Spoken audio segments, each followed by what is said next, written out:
అత్యాధునిక labs, international collaborations, advanced placements. మీ dream career ని రీచ్ అవ్వడానికి మీ best choice Godavari global university.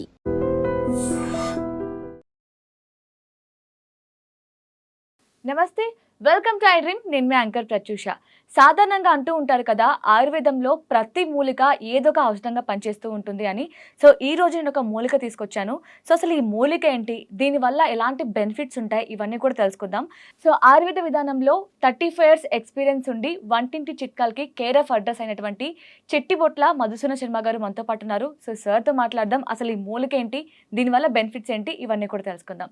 Hi sir, how are you sir? Fine అమ్మా, thank you. What about you అమ్మా? Sir నేను కూడా చాలా బాగున్నాను సార్. సో నార్మల్గా మీరు కూడా చెప్తూ ఉంటారు, మీరు అన్ని వంటింట్లో దొరికే పదార్థాలతో చిట్కాలు చెప్తూ ఉంటారు, మనకి దగ్గరలో ఉండే మూలికలతో చిట్కాలు చెప్తూ ఉంటారు. సో ఈరోజు నాకు ఒక మూలిక దొరికింది. సో దీనివల్ల ఏంటంటే, దీంతో నార్మల్గా కూరలో వాడుకుంటూ ఉంటారు ఈ మూలికని. సో అలా కాకుండా దీనివల్ల ఏమైనా హెల్త్ బెనిఫిట్స్ ఉన్నాయి అంటారా? అసలు ఏంటి ఈ మూలిక, ఒకసారి ఎక్స్ప్లెయిన్ చేస్తారు దీని గురించి? ఇది ఎక్కడ కనిపించిందమ్మా మీకు?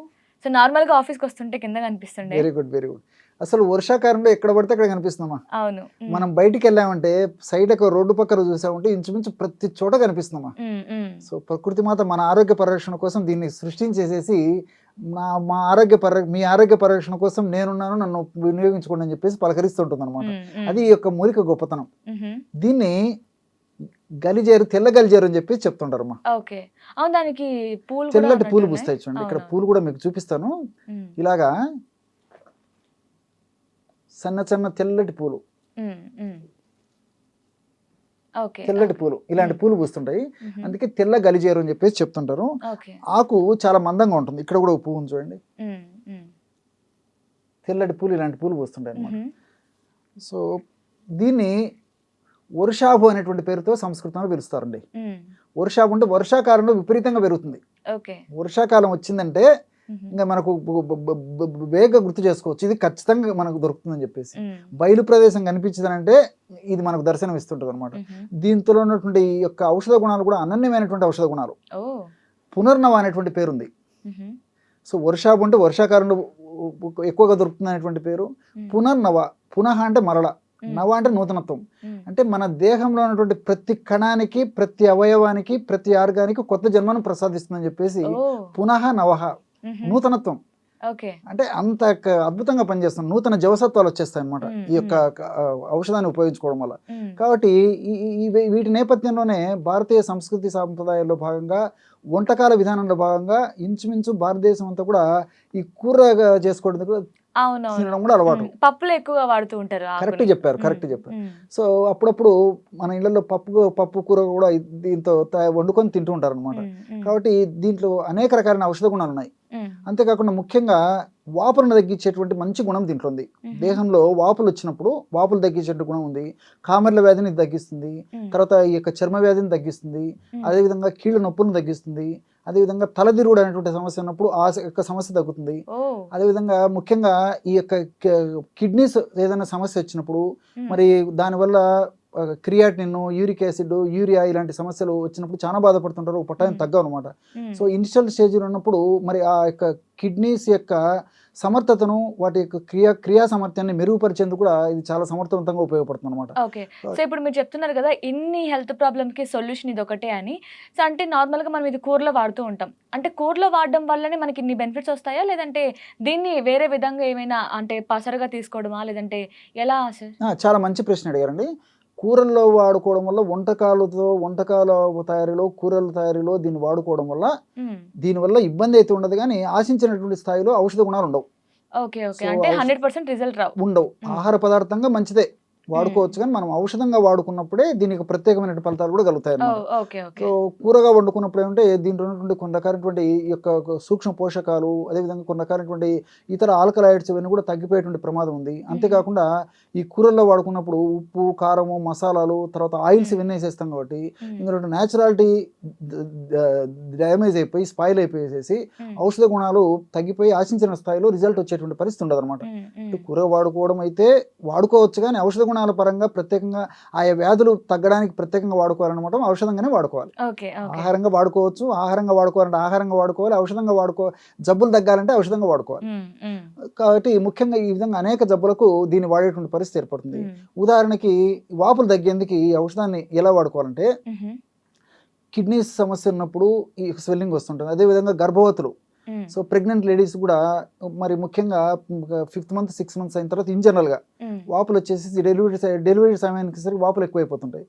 కొంతమందికి బీపీ ఎక్కువ ఉండడము, షుగర్ ఎక్కువ ఉండడము, లేకపోతే ఇతర కారణాల వల్ల వాపులు వస్తుంటాయి. కొంతమందికి ఏ కారణం లేకపోయినప్పటికీ వాపులు వచ్చేస్తుంటాయి, పాదాల వాపులు. వాళ్ళకి కానీ లేకపోతే ఏదైనా ఇతర కారణాల వల్ల కాళ్ళు చేతులు వాపులు ఉండేటువంటి పరిస్థితి ఉన్నప్పటికీ ఇది చాలా సమర్థవంతంగా పనిచేస్తుంది.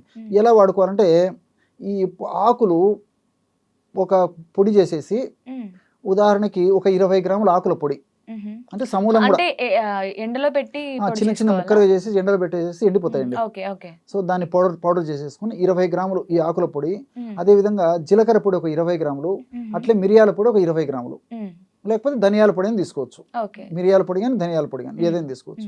ఒక్కోటి 20 గ్రాముల చొప్పున తీసుకుని అన్నిటిని బాగా కలపడం వల్ల బ్రహ్మాండమైనటువంటి యొక్క పౌడర్ తయారైపోతుంది, ఔషధం. దీన్ని ఉదయం 1 గ్రాము, సాయంత్రం 1 గ్రాము చూర్ణాన్ని, తేనె వాడదైనటువంటి వాళ్ళందరూ తేనెతో కలిపి తీసుకోవచ్చు. అలా తేనె వాడకూడనటువంటి వాళ్ళు ఎవరైనా ఉంటే పల్చటి మజ్జిగలో కలిపి కూడా తీసుకోవచ్చు అనమాట. కాబట్టి తేనెతో కానీ మజ్జిగతో కానీ, మరి మజ్జిగతో కూడా వాడనటువంటి వాళ్ళు ఎవరైనా ఉన్నట్లయితే కాస్త నీళ్ళలో కలిపి కూడా తీసుకోవచ్చు. ఏ విధంగా తీసుకున్నప్పటికీ మరి ఈ యొక్క వాపులు తగ్గిపోతాయి. ముఖ్యంగా కిడ్నీస్కి సంబంధించినటువంటి సమస్యలు ఉన్నప్పుడు ఈ యొక్క ట్రీట్మెంట్ తీసుకోవడం వల్ల కిడ్నీ జబ్బులు ముదరకుండా ఉండేందుకు ఈ ఔషధం ఉపయోగపడుతుంది. అంటే ముఖ్యంగా ఆధునికంగా మనం ఆలోచన చేసినప్పటికీ ఈ lipoic acid, hydroxy lipoic acid, alpha lipoic acid, పునర్నవీను ఇలాంటి రసాయన పదార్థాలు ఉన్నాయి. ఈ రసాయన పదార్థాల గుణం ఏంటంటే కిడ్నీస్లో ఫిల్టర్ మెకానిజాన్ని డ్యామేజ్ కాకుండా ఉండేందుకు, ఫిల్టరేషన్ బాగా చక్కగా చేసేందుకు, అదేవిధంగా కిడ్నీస్లో ఉన్నటువంటి ఈ వడపోత సంబంధించినటువంటి ఈ యొక్క పార్ట్స్ ఏవైతే ఉంటాయో అవి సమర్థవంతంగా వాటి యొక్క క్రియా సామర్థ్యాన్ని నిర్వహించేందుకు ఈ యొక్క కెమికల్ చాలా ఉపయోగపడతాయని చెప్పేసి కూడా రీసెర్చ్ కూడా తేలిందనమాట. అదేవిధంగా కిడ్నీస్ సంబంధించినటువంటి ఈ స్టోన్స్, రీనల్ స్టోన్స్ అంటారు, కిడ్నీ స్టోన్స్ అంటారు, ఇలా కిడ్నీ స్టోన్స్ తగ్గేందుకు కూడా చాలా చక్కగా ఉపయోగపడుతుంది. ఈ విధంగా మల్టిపుల్ బెనిఫిట్స్ ఈ యొక్క కిడ్నీస్కి సంబంధించినటువంటి సమస్యలు కలుగుతాయి.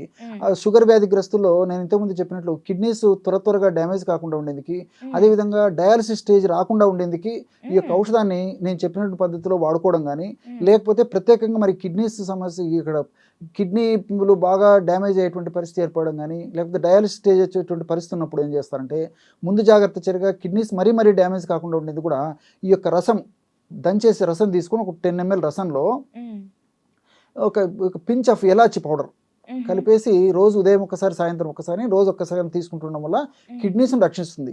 అంతేకాకుండా నేను ఇంతకుముందు చెప్పినట్టు పునః నవహ, కొంతమంది కండిషన్స్లో మళ్ళీ నూతనత్వం కూడా కిడ్నీలకు, మూత్రపిండాలకు నూతన శక్తిని కలగజేసేసి సమర్థవంతంగా ఆరోగ్యవంతంగా పనిచేసేందుకు కూడా ఉపయోగపడుతుంది. అంతేకాకుండా ఇప్పుడు ఈ తలదిరుగుడు సమస్య ఉంటుంది కొంతమందికి. ఈ తలదిరుగుడు సమస్య ఉన్నప్పుడు ఈ ఆకులు తీసుకొని, ఆకు ఒకటి, ఆ తర్వాత కాస్త ధనియాలు, అదేవిధంగా గసగసాలు కాస్త నీరు వేసేసి నూరేస్తే మెత్తగా పేస్ట్ లాగా అయిపోతుంది. సో ఆ కణతలకు అప్లై చేస్తుంటే రోజు ఉదయం ఒకసారి, సాయంత్రం ఒకసారి ఈ తలదిరుగుడు లేదా వర్టిగో అనేటువంటి సమస్య కూడా తగ్గిపోతుంది దీనివల్ల. అంతేకాకుండా ఈ యొక్క పునః గలిజేరు కీళ్ళ నొప్పులు కూడా పనిచేస్తుంది. ఏ కీళ్ళ నొప్పులకైనా ఈ యొక్క గలిజేరుని తైలంగా తయారు చేసుకుని వాడుకుంటే సమర్థవంతంగా పనిచేస్తుంది. ఎలాగంటే ఈ యొక్క మొక్కను తెచ్చుకొని శుభ్రంగా కడిగేసేసి దంచేసేసి రసం తీసుకోవాలి. రసం ఎంత ఉందో రసానికి సమానంగా ఈ నువ్వు నూనె తీసుకోవాలి. రెంటిని కలిపేసి పొయ్యి మీద పెట్టేసేసి తైలపాకంగా, అంటే ఆ నీరంతా ఎగిరిపోయేసేసి ఔషధ గుణాలు మాత్రమే ఆ తైలంలోకి వచ్చేటట్లు మనం కాచాలి. మనకి ఎలా తెలుస్తుందంటే నురుగు రావడం మొదలవుతుంది, శబ్దం తగ్గిపోతుంది, కాచేటప్పుడు నురుగు రావడం మొదలవుతుంది. సో ఎప్పుడైతే నురుగు రావడం మొదలవుతుందో అప్పుడు ఔషధం తయారైనట్టు గుర్తు. తర్వాత దించేసిన తర్వాత కాస్త అందులో కర్పూరం కలిపేసేసి, దించిన తర్వాత కర్పూరం కలపాలి, మూత పెట్టేసేసి చల్లారిన తర్వాత మరి వడగట్టేసేసి ఒక పాత్ర నిల్వ ఉంచుకొని ఈ నొప్పులు ఉన్నటువంటి భాగంలో కీళ్ళ నొప్పులు కావచ్చు, మోకాళ్ళ నొప్పులు కావచ్చు, మెడ నొప్పి కావచ్చు, భుజం నొప్పి కావచ్చు, తలనొప్పి కావచ్చు, అదేవిధంగా ఈ పిక్కల నొప్పులు కావచ్చు, భుజం నొప్పి, ఏ నొప్పి కానివ్వండి, ఆ నొప్పి ఉన్న చోట సున్నితంగా అప్లై రుద్దడం వల్ల చిటిక వేసినట్టు నొప్పిని దాగేస్తుంది. ఓకే, అంటే బాడీ మొత్తంలో కాలి బొటన వేలు నుంచి తల వరకు అన్ని భాగాలకి ఉపయోగపడుతుంది. అందుకే పునర్నవ అంటారు అనమాట, నూతన జీవసత్వాన్ని కలగజేస్తుంది అనమాట. అందుకే దీనికి ఆ పేరు. సో సూక్ష్మంలో మోక్షం అని పెద్దలు చెప్పింది అందుకే. యా, చాలా చక్కగా ఎక్స్ప్లెయిన్ చేశారు sir. So thank you sir. Okay మా. And for more videos, Please subscribe to iDream channel. Subscribe to iDream Media. Please subscribe to iDream. Please subscribe to iDream. Please subscribe iDream. And please subscribe to iDream. For more videos, subscribe to iDream. please like, share and subscribe to the channel. Congratulations, iDream. Subscribe to iDream. Subscribe to iDream. So subscribe to iDream Media. iDream की iDream team अंदर की huge congratulations. Please subscribe iDream Media. Please subscribe to iDream. Subscribe iDream. Please subscribe to iDream. iDream అంటే నా కళల ఛానల్ను subscribe చేసుకున్న నోరు తిరుగుతలేదు, మీరైతే గంట గుర్తు కొట్టండి. For more such videos, please subscribe to iDream. Subscribe to iDream. Please subscribe to iDream. Please subscribe iDream Media. Please do subscribe to iDream. Please subscribe to iDream Media. For best entertainment and information, please subscribe iDream. And don't forget to subscribe to iDream.